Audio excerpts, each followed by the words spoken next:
Okay, today is October 29th, 2022, and we are continuing our conversation with Dr. Gerald Horne about his most recent book, The Counter-Revolution of 1836, Texas Slavery and Jim Crow and the Roots of American Fascism.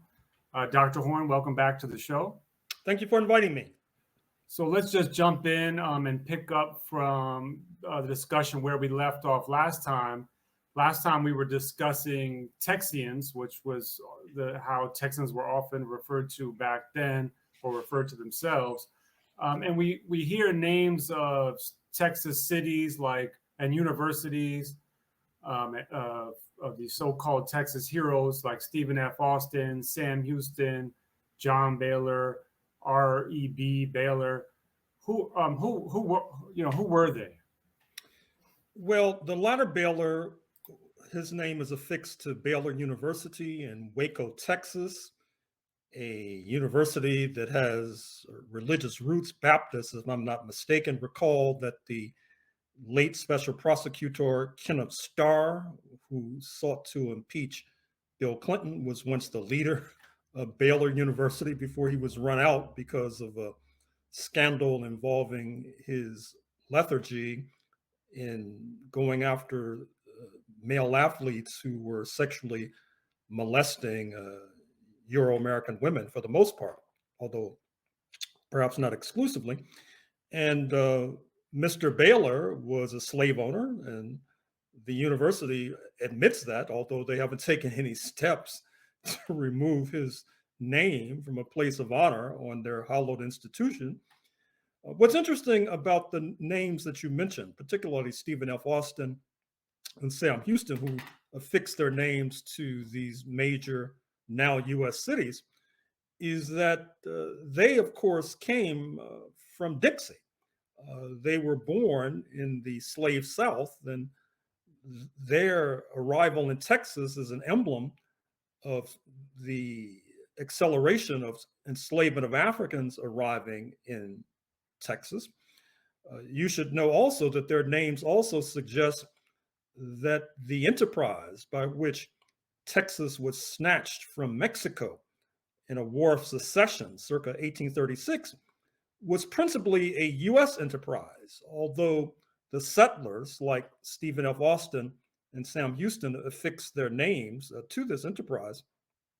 I should also say that Stephen F. Austin, if it can be believed, was really to the right of Sam Houston. I say that because even though both were slave owners, Stephen F. Austin was much more gung-ho about slavery, not to mention the fact that Sam Houston got into hot water with the settlers because he was perceived as being too soft when it came to genocide against the indigenous population, which was once again a major business for these settlers. So these are names that should live forever in infamy, but as of today, that is not the case. Yeah, and how about John James Audubon?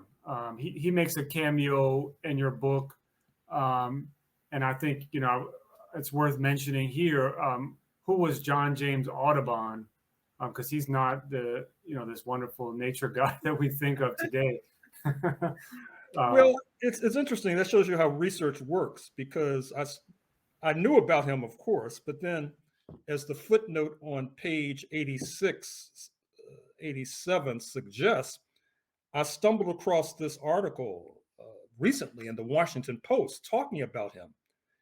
And it talked about how he showed up on the battlefield after the settlers had massacred Mexicans circa 1836 during the War of Secession and decapitated Mexican bodies, and then sent the heads to the phrenologist Samuel George Martin. Now, phrenology was this pseudoscience that suggested that you could tell someone's intelligence and capacity for learning by looking at their skulls. And Mr. Audubon, who interestingly enough, since he's viewed as a so-called man of color in the United States, because we have this ludicrous one drop rule. That is to say, you can look like George W. Bush, but if there is any African ancestry, that means that you're Black. And so, by that rule of thumb, Mr. Audubon is viewed as a man of color. Although, certainly, that's something that we may want to contest in the future. Yeah, he was born in Lake Kai, Haiti, which is sort of fascinating. And then another figure that I wanted to discuss was Congressman Henry Wise of Virginia. Why does he get a mention in your book? And he's a long-term villain of mine for. Oh, really? Just in the in his involvement with John Brown. Oh, I see. Yeah. Well, Mr. Wise comes up in other books that I've written. For example, in the 1840s, he was the U.S. envoy to Brazil at a time when U.S. slave traders were running amok, seizing Africans from Angola and Mozambique and dragging them across the Atlantic to Brazil. Now, Mr. Wise had this idea that they should not do that, not because he was anti-slavery, but because Virginia was developing a reputation for being a so-called breeding state. That is to say, breeding Africans like you breed cows or bulls, and then sending the progeny to Brazil, sending the progeny to Texas, for example. And as you also mentioned, Mr. Wise happens to be governor of Virginia during the heroic revolt led by John Brown circa October 1859, where there was an armed attempt to overthrow enslavement. Actually, that part of Virginia is now West Virginia, although it was part of Virginia in 1859. And it was taking place near Harper's Ferry, which was the site of a major U.S. armory. And the idea was that you'd seize the armory and then you seize the weapons, and then you'd have this army of John Brown. His army was only about 18, but they would then recruit Black people in the region and then head to the hills and then have some sort of guerrilla warfare against the enslavers. Interestingly enough, Robert E. Lee, who also is catapulted into infamy in his role as the leader of the traitorous, treasonous, rebellious U.S. military men who defect to the so-called Confederate States of America, he, of course, also shows up in Harper's Ferry at that particular moment. Yeah, and I think a quote in the book that I think also helps illustrate kind of the mentality of Texians in that time period is found on page 153, wherein you're discussing the outlawing of the slave trade. And the quote, and I'll read the quote, it says, quote, "The ban on the foreign slave trade had backfired, driving up the prices of the enslaved, inspiring breeders, all for Texas's benefit, which was making slavery even more monstrous. Fathers selling their own children, brothers their own sisters." Again, that's page 153. Well, that's the thing. I mean, this is a business. It's a very ugly and smelly business. With regard to breeding, for example, it should come as no shock or surprise that the enslavers themselves oftentimes were involved in the breeding process. Therein, you get this notion of fathers selling their daughters. And of course, you would have the enslavers having sons. And if the product of the progeny of a rape was a daughter, then you'd have the brother selling his sister. So this is a very smelly business. And of course, Texas was a major beneficiary of that, although it should also be said that the same ugliness took place in Texas as well. I think that scholars, fortunately, are beginning to explore some of these rather ugly aspects of slavery. You've had work in recent years on breeding of slavery. You've had scholars not only look at slavery as an essential element of the means of production, but of the means of reproduction as well. That is to say, this question of rape as a matter of profit. But what has not taken place, at least to my estimation, is some sort of consideration as to how that history echoes today. That is to say, what is the implication for today's society that for the longest time, rape was, quote, legal, unquote, in the slave South, for example? Does that have any sort of impact on current rates of rape, for example, or even current rates of sexual harassment, for example? I think that that's the next frontier for scholarship. Right, and even an impact on Supreme Court decisions and on the mentality behind some of those Supreme Court decisions when we talk about reproductive rights and women's rights in general, and this kind of rise of patriarchy again. Yeah, well, yeah, I think it all turns on the question of devaluation. That is to say, as myself and others have often mentioned, you've had slavery on these shores for a longer period of time than non-slavery. That is to say, choose the date. In my 16th century book, I use the date 1526, or you can use the date 1565 when the Spanish arrive in what is now St. Augustine, Florida, 1619, Virginia, whatever beginning date that you mentioned, it's longer than the period from 1865 to 2022. And as I said, it's up to activists and scholars to try to investigate what has been the continuing impact of the devaluation of Black people, the devaluation of Black women, the devaluation of Indigenous women, because as we know, there was for the longest a thriving commodification of the bodies of Indigenous women.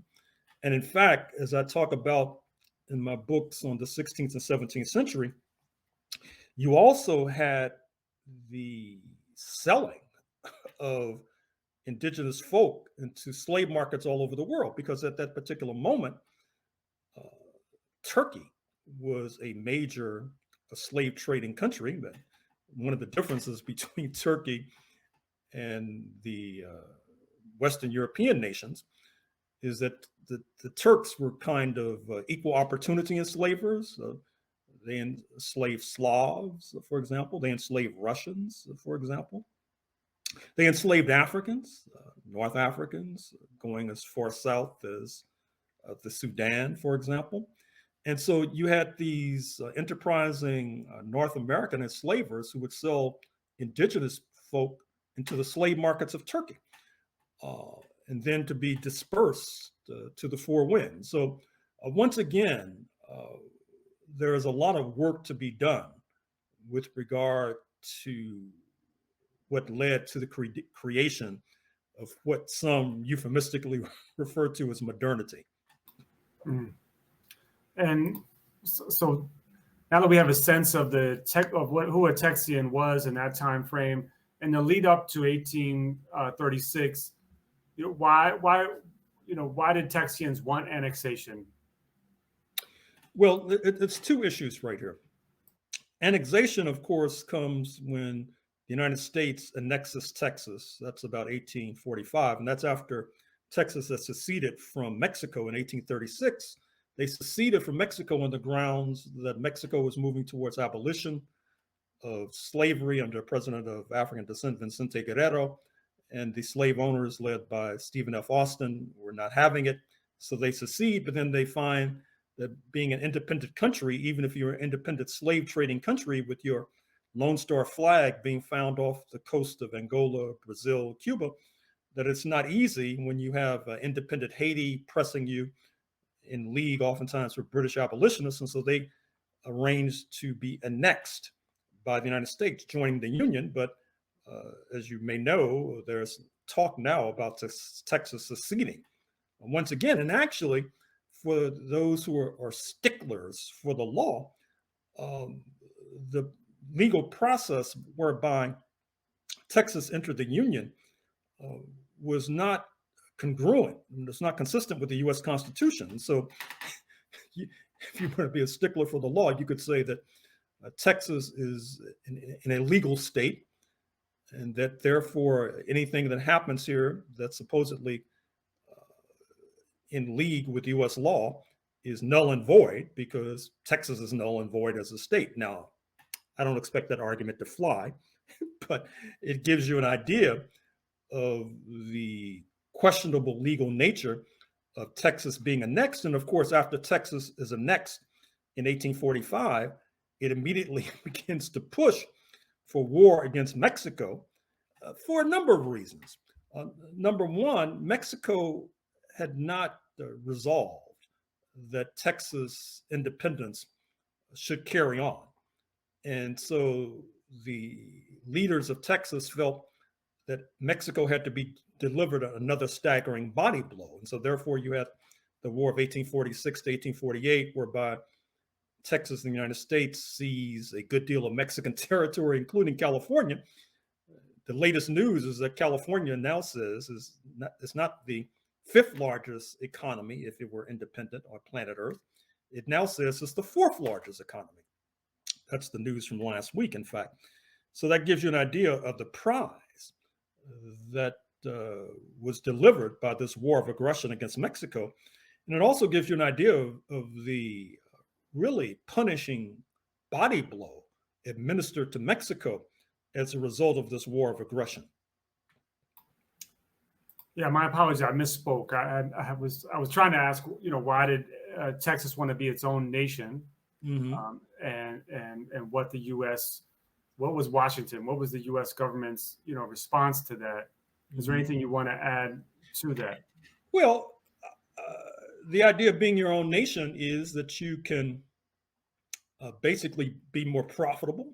You don't necessarily have to be restrained in any sort of way. You make up your own laws. And then Texas had the idea that it could collaborate with France against the United States of America. It's very curious that these Southerners oftentimes portray themselves as these staunch U.S. patriots, but they tried to overthrow the U.S. government during the Civil War. Even before that, in the 1830s and early 1840s, Texas is conspiring against the United States government on behalf of France, for example, and then does that again during the Civil War of the 1860s. And so, as I said, that idea comes a cropper because independent Texas could not take the heat from revolutionary Haiti and abolitionist London. Yeah, and another thing that comes out in the book that I found to be incredibly interesting is the history that you uncover regarding the Church of Jesus Christ of Latter-day Saints, right, more commonly known as the Mormons. Why did they make an appearance in your book, and how are they important to this historical period? Well, the Church of Jesus Christ of Latter-day Saints, popularly known as the Mormons, Senator Mitt Romney of Utah is their favorite son, if you like. It's a religion that has its roots in North American soil. They're continually moving west because they come into conflict for various reasons with other settlers. They move from New England to Illinois to Missouri, then to Utah. When they move to Utah, Utah is Mexican territory. But alas, it's not Mexican territory for long because, as suggested a moment or two ago, the United States seizes Utah and other territories of today's U.S. West and Southwest from Mexico. There's conflict between what is basically a theocracy in Utah and the U.S. government. The conflict has many different aspects. The popular argument is that polygamy is the point of division.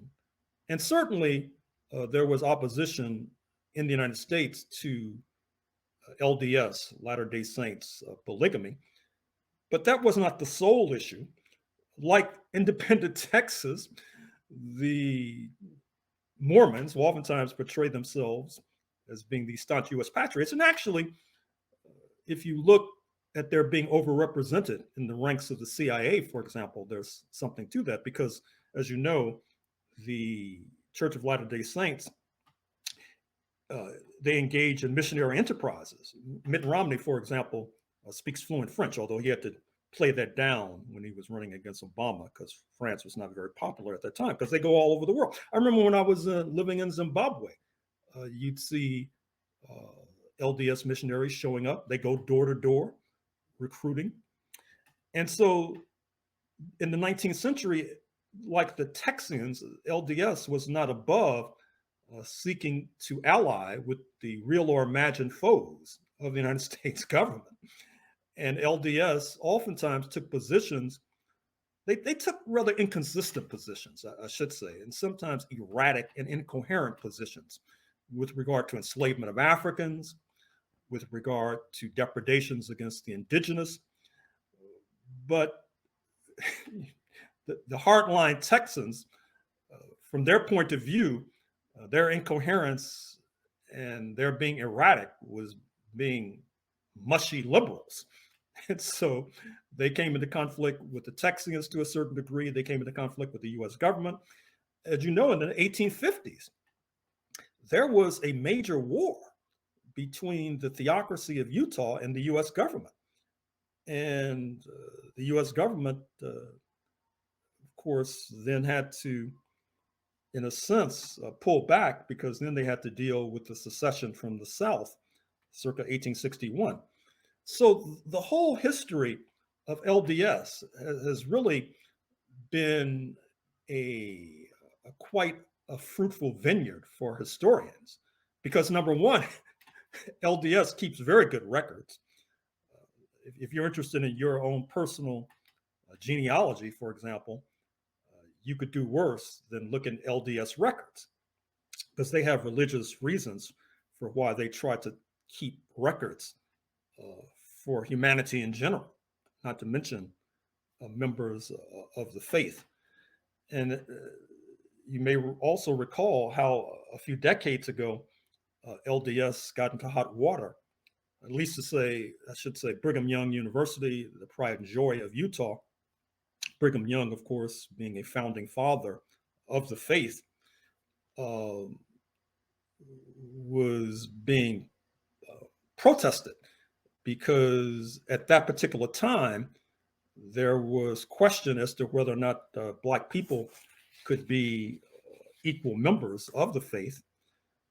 What happens is that the prophet, that is to say the leader of the church, has a revelation and they move to try to reform that, although there's still lingering questions with regard to their position on Black people, which, as I said, is rather curious because in the 19th century, they had an incoherent, inconsistent position towards Black people, which the hardliners, places like Texas, interpreted as being overly liberal. And can the same be said regarding their relationship with the indigenous? My understanding is they also had a relationship with the Comanche. Yeah, I mean, they were pragmatists to that extent. What I mean by that is that when you go back and look at 19th century history and earlier periods, you'll find that the indigenous, particularly the Comanches, were major players. And so if you had a bone to pick with Uncle Sam, and the Comanches had a bone to pick with Uncle Sam, the enemy of my enemy is my friend. And so therefore that creates a material basis for LDS to then try to ally with certain antagonists of the US government. At the same time, of course, they are routing, looting, and plundering the Utes, the indigenous people of Utah, UTES.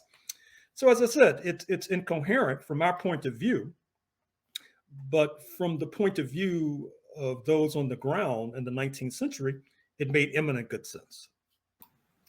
And I know I kind of asked this question incorrectly earlier, but why did Texas then, after gaining independence, becoming their own nation, why did they want to rejoin the Union? Well, they rejoined the Union in 1845, or I should say they joined the Union in 1845, in part because, as I said, they couldn't take the heat. They were running out of money. They had enemies in terms of not only these foreign forces like the Haitians and abolitionists in London, but they had to fight some of the most fearsome indigenous populations, including the Lapon Apaches, the Comanches, etc. And so they needed backup. So that's why they joined the Union in 1845, although they quickly scurry away, as you know, in 1861 and joined the Confederate States of America because they too wanted to perpetuate enslavement of Africans forevermore. And that was the mission of the so-called Confederacy. And yeah, and speaking of which, in the lead up to the Civil War, what was the sentiment of the Texians, and which side were they supporting? Well, the settlers in Texas thought that Washington was too liberal with regard to dealing with the issues that mattered. That is to say, there was the genocide faction vis-a-vis the Native Americans, which had dominance and hegemony in Texas, whereas there was a significant faction in Washington that felt that the indigenous should be put on reservations, Bantustans, for example. Then the Texans felt that Washington was not sufficiently hardline with regard to Mexico, because thousands of enslaved Africans were escaping to Mexico, south of the border. That's millions of dollars in capital loss. The Texans felt, the settlers felt, that if they were able to withdraw from Washington's jurisdiction, they could take a harder line against Mexico. That is to say, either being independent once again, or joining with like-minded slave states like Virginia, Georgia, etc. They could then amass their forces and basically seize those Africans who had fled south of the border and bring them back, and that would be a multi-million-dollar fortune that could be amassed as a result. So the question of the indigenous and the question of Africans is the key to understanding of where the settlers were standing in the run-up to 1861.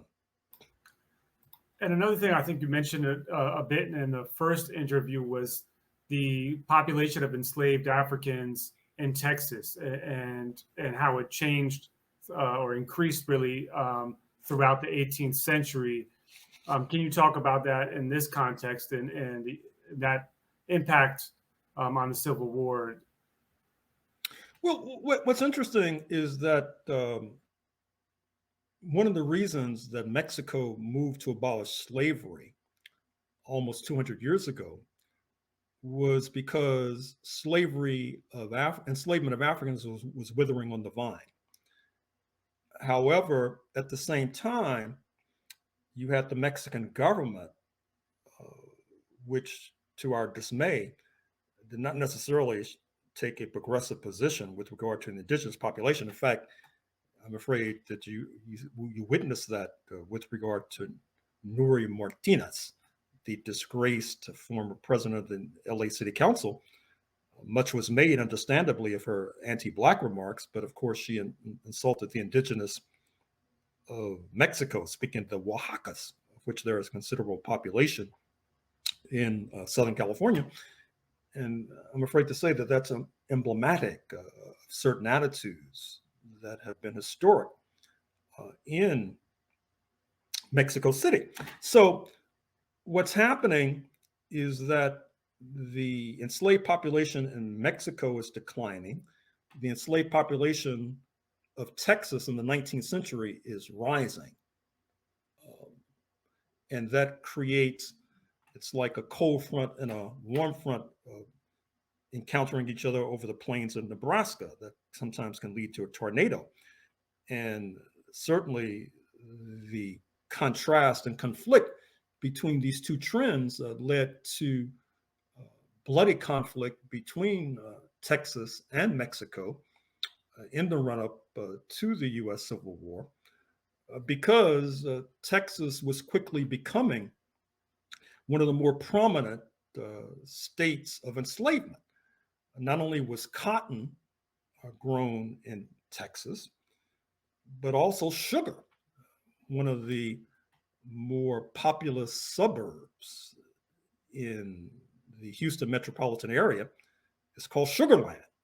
And in fact, it was not so long ago that the bones of Africans were uncovered as yet another building was being thrown up in Sugarland. These bones may have been a product of the convict labor system, which supplants slavery after 1865, when slavery is abolished. A neo-slavery emerges, which has echoes of today's prison industrial complex, insofar as African men in particular were being arrested and then leased out to work, oftentimes on these same plantations that either they or their fathers and uncles had worked on. So Texas played a major role in terms of dispossession of the indigenous. It played a major role in terms of U.S. foreign policy and war against Mexico. And it played a major role in terms of enslavement of Africans. And that's one of the reasons why, if you're trying to understand the roots of U.S. fascism, you should look very closely and carefully at Texas, because another welcome trend amongst historians that I'm noticing is that even though they don't not necessarily use this phrasing, more historians are looking at the class collaboration that inheres in settler colonialism. That is to say, the Euro-American working class, poor, middle class uniting with the Euro-American 1% for mutual gain.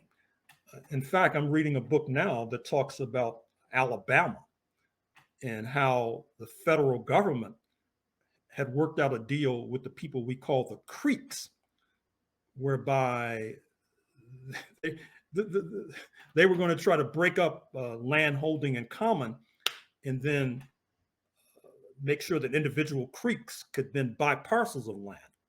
And then the idea was that after those parcels of land were sold to individual creeks, that then European settlers could buy it from them, because they would have to enter the cash economy, for example. But many of the creeks were not willing to go there. They had figured out a way to try to avoid the cash economy and avoid selling their land. And so what happens is that poor Europeans begin pouring into their land in Alabama to chase them off. And then the federal government then feels that it has to intervene to uphold the treaties, and that makes the federal government very unpopular amongst the poor settlers.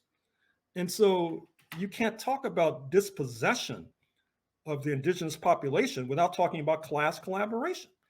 And likewise, you can't talk about fascism and what some consider to be an anomaly in terms of so many Euro-Americans, 75 million strong, cutting across class lines, voting for the right wing without understanding class collaboration. And I know that's a very difficult and bitter pill to swallow, because what it illustrates is what an uphill climb we have in the United States of America, and why it's going to be so difficult, although not impossible, to defeat and basically pulverize these neo-fascists. And you also talk about how during the course of the Civil War, many of the enslavers fled with their so-called property to Texas, and thus augmenting the population of enslaved Africans in Texas. And I believe that, and the numbers in the book are astounding. I don't have them all here, but I recall one number was that there were over 600,000 enslaved Africans found in just in eastern Texas during the course of the Civil War. That's the just kind of give a highlight of the population rise of enslaved Africans in the midst of the Civil War. That slavery actually expanded in Texas during the Civil War. Yes. So what's happening is that Texas is a bulwark of the Confederacy. It's the Confederate state least damaged by the scars of war. Certainly, Georgia was devastated. I'm sure you're familiar with Sherman's March to the Sea and the sacking of Atlanta. The Carolinas, Virginia, devastated. And so what happens is that the enslavers begin to flee into Texas, which is least damaged, not least because it has a relationship with then French occupied Mexico and has a clear relationship with Tampico, the port city due south from Texas. And so that leads to the augmentation of the enslaved population of Texas, which manifests today in the fact that Texas has the largest Black population in the United States of America. And that also means that post-US Civil War, that Texas then becomes a major battleground. It becomes a major battleground for the terrorists known as the Ku Klux Klan and other white supremacist organizations. And it becomes a major battleground because the Comanches in particular had not been defeated. And that becomes a major priority for the United States government, not to mention the Texas government post 1865.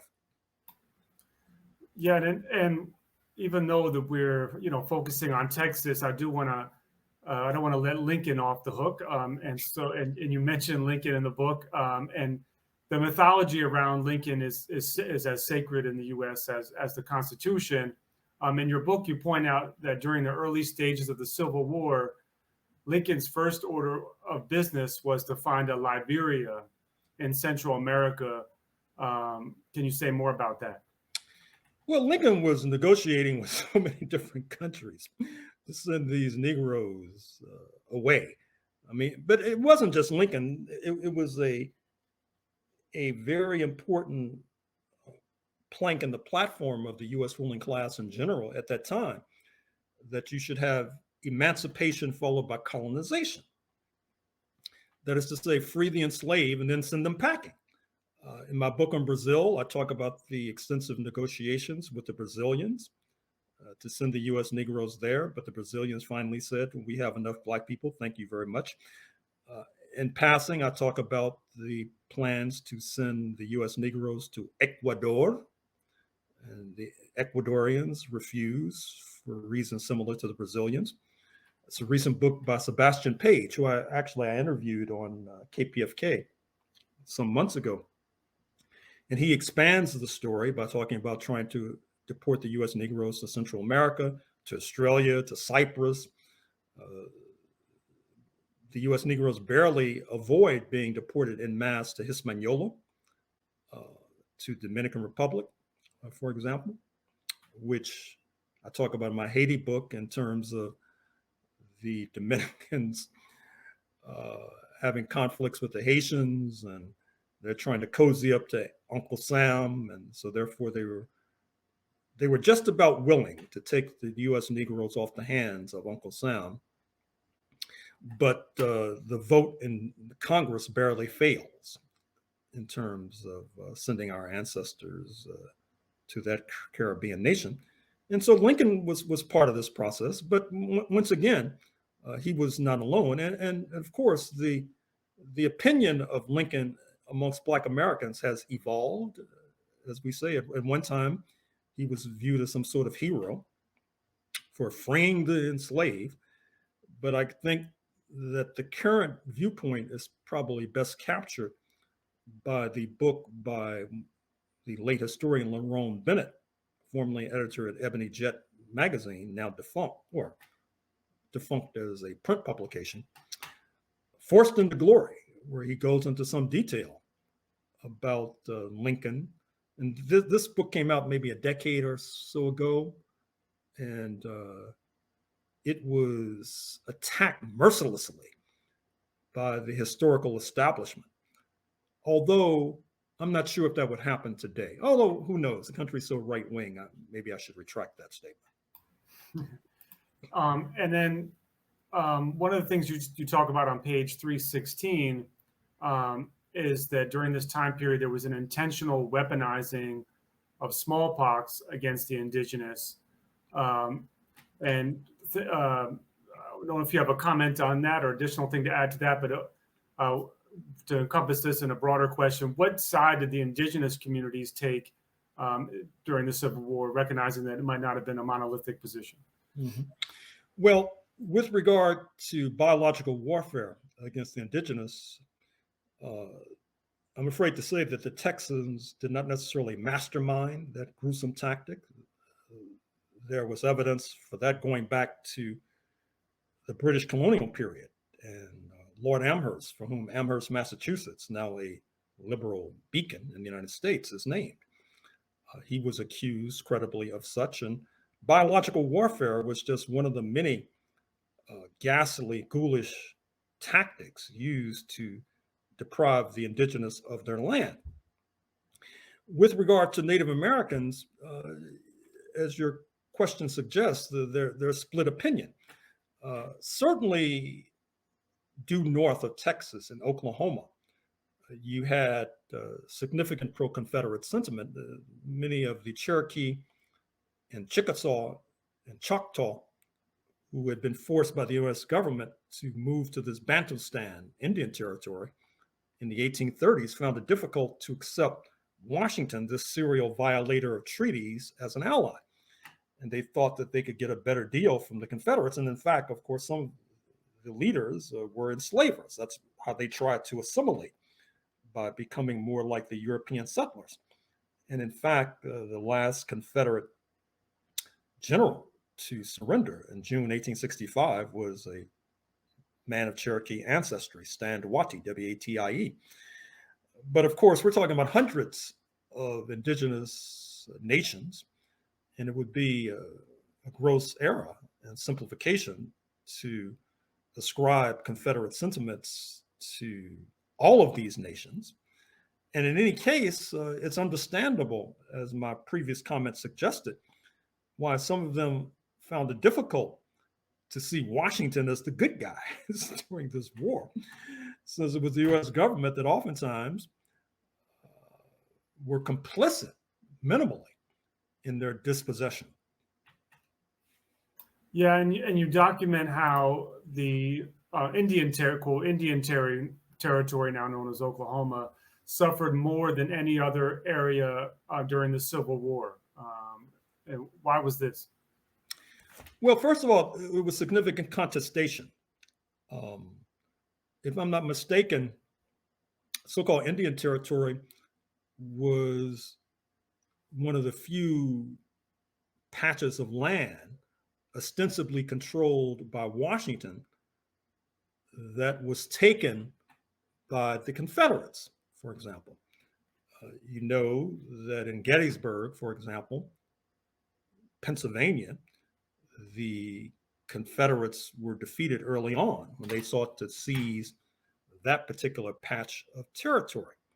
So I think that because of this bitter contestation involving settlers and indigenous, not to mention Africans, that leads to the bloodiness of the battleground of Indian Territory, which, as you know, becomes Oklahoma.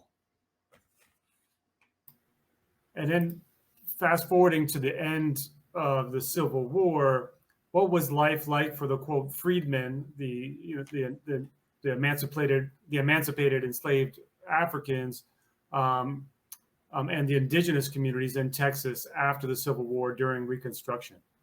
Oh, it's pretty bad because, I mean, first of all, one has to make a critique of leadership. As a matter of fact, I gave a recent lecture where I made a critique of Frederick Douglass, the great US anti-slavery leader, where I pointed out something that I would say is true of many political struggles. That is to say that I thought Frederick Douglass, his performance pre-1865 exceeded his performance post-1865. I say that because post-1865, I think, like many Black people before and since, he's kind of accepted that Black people were now US citizens, US nationals, and therefore post-slavery, if the US government was going to bring the hammer down on independent Native American groupings, then Black Americans should be in sync with that. I think that this was a fundamental and flagrant political error, in fact. And you can also look at his travel itinerary to get an idea of what I'm referring to. 1845, 1846, Douglass spends 19 months overseas, mostly in Great Britain, at a time when relations between London and Washington were at dagger's point over Texas, over the Oregon Territory, over many issues. And yet he sought to play on that contradiction. Post 1865, he only gets to Europe in the 1880s after Reconstruction is strangled. And then, of course, he serves US imperial interests by being a diplomat in Haiti after that. And so, but I think that that error that Douglass makes is not his alone, because I think that you have many Black people today, 2022, who feel that what used to be called the Negro question has been resolved to a greater or lesser degree, when actually it's still up for grabs, which is one of the reasons why you have this spate and slew of police killings and death penalty executions and all of the other horrors, with perhaps the worst yet to come. That's a long-winded way and a long-winded prelude to saying that post-1865, it was a nightmare for Black people in Texas, and I would say throughout Dixie.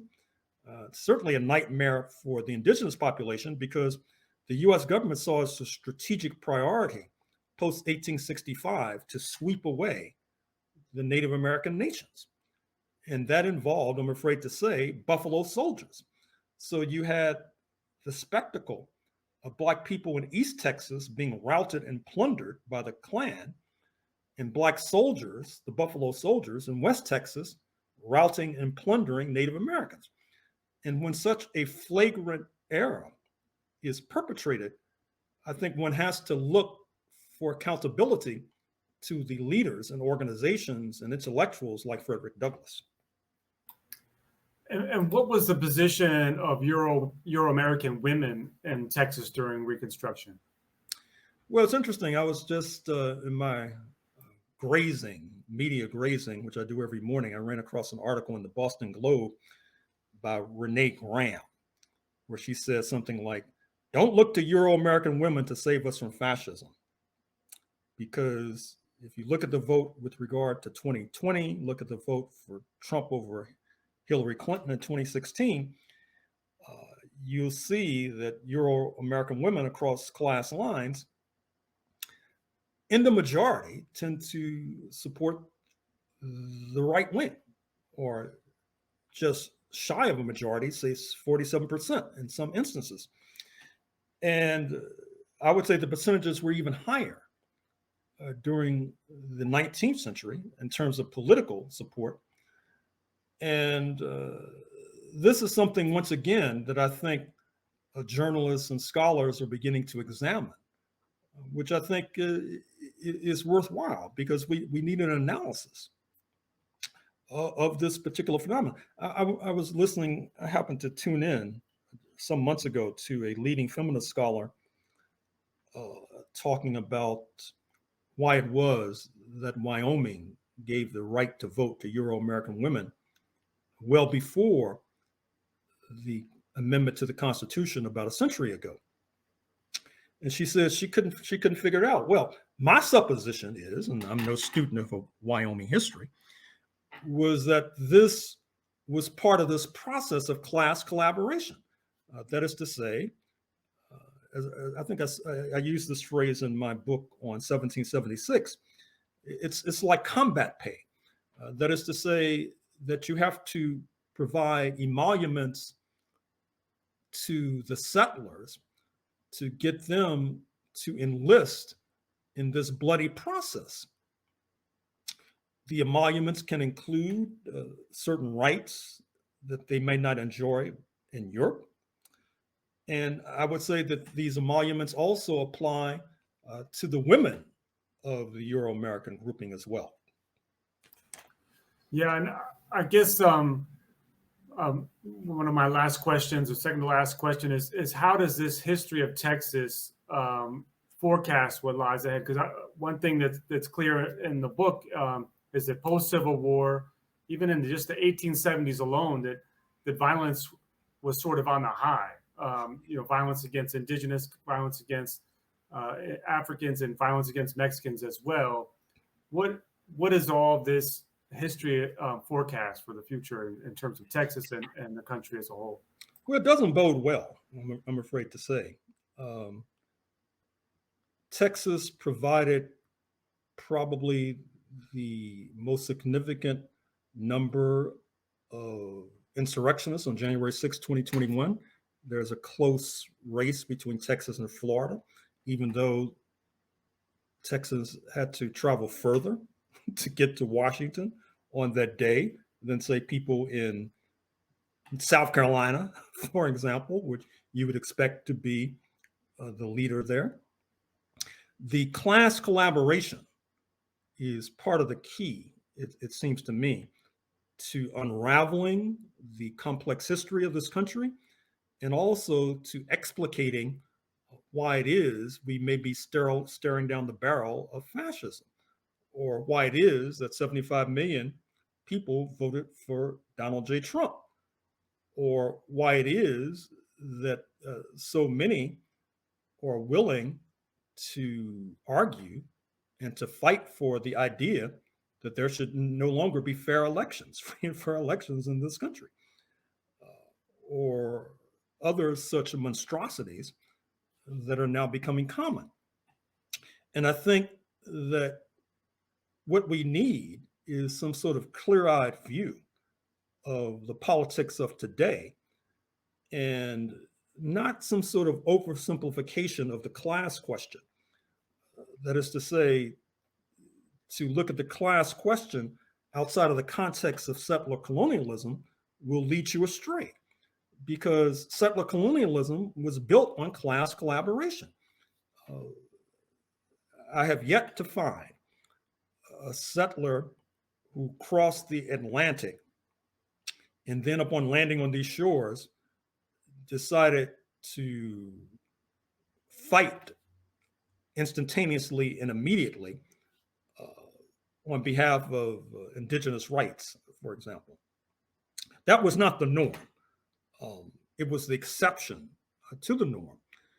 And if you can understand that, you can understand the politics of today. And I think part of the problem is that many of our analysts, not to mention historians, really don't have a comprehensive view of history of this country. As you know, history is broken down into specialties.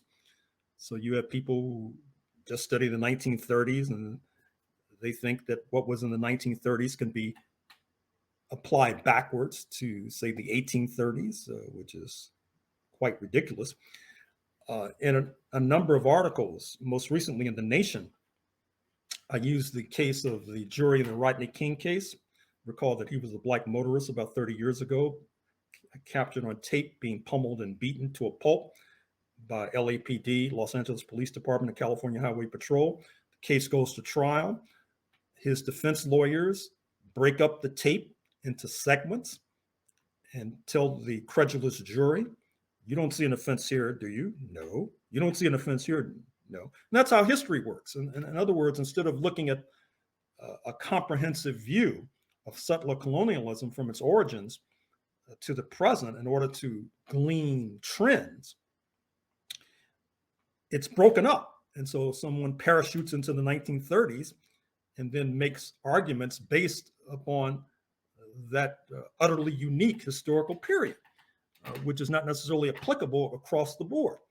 So fortunately, to end on an up note, activists and scholars are moving beyond that short-sighted point of view, which is reason to have optimism for the future. Definitely. And you have a great quote on page 573 where you say Texas is to the U.S. what the U.S. is to the world. Mm-hmm. And I guess, I feel like a lot of historians, when they write books, they feel like they had to cut a lot out. Mm-hmm. And I don't want to throw shade on your publisher, sure, in the slightest. But do you feel like there was, more that you wish you had put in, or do you feel like you had to cut out a lot, or is there anything more that? Well, not for this book. I mean, for other books. I remember the book I wrote, Negro Comrades of the Crown, African Americans in the British Empire Fight the U.S. Before Emancipation. I cut 300 pages from that book, and which is like cutting a whole book. I mean, it's like amputating a patient at the waist, for example. And that's one of the reasons you might notice that with regard to publishing, I spent a lot of time publishing with academic presses, particularly early in life, but I've been moving more towards left publishers, not only as a political statement, but also because I find I have more room to roam.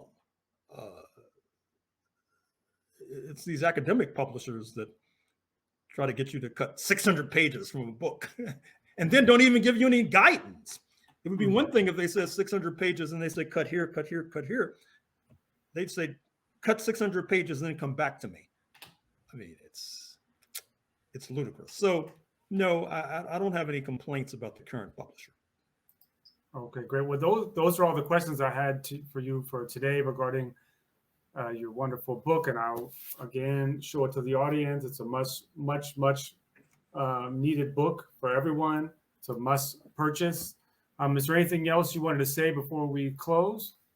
No, thank you very much for your reading the book and for your allowing me an opportunity to expand upon some of the themes.